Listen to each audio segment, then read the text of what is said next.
We regret that despite the calls of the international community, over many weeks, Russia has not taken steps to de-escalate. The Russian military buildup continues with tens of thousands of combat troops and heavy capabilities, as well as threatening rhetoric and a track record of using force against neighbors. The risk of conflict is real. Russia's aggressive actions seriously undermine the security order in Europe. That the open door policy is non-negotiable and that NATO remains committed to our dual-track approach to Russia.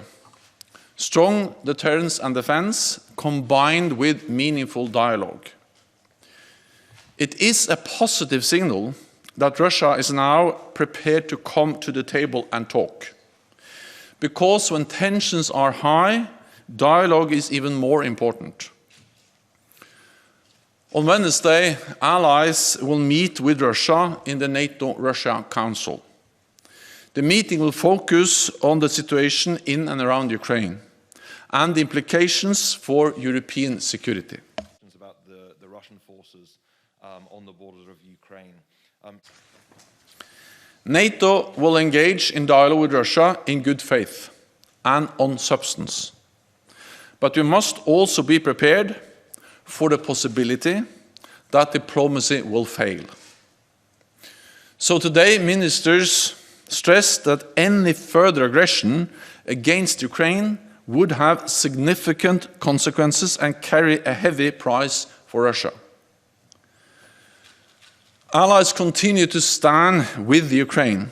We fully support its sovereignty and territorial integrity, and we provide political and practical support. Of missile blow to the major cities and the whole idea that Ukraine is a threat to Russia is to put the whole thing upside down. Ukraine is not a threat to Russia. I think, if anything, it is the idea of a democratic, stable Ukraine, which is a challenge for them.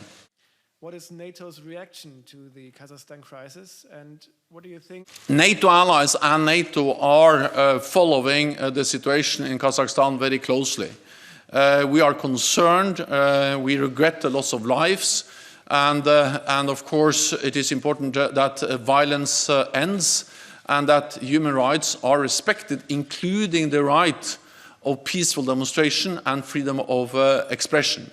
And many allies have expressed this, and I expressed this as Secretary General of NATO, that we are following closely and concerned about the situation and the need to end violence and respect human rights in Kazakhstan.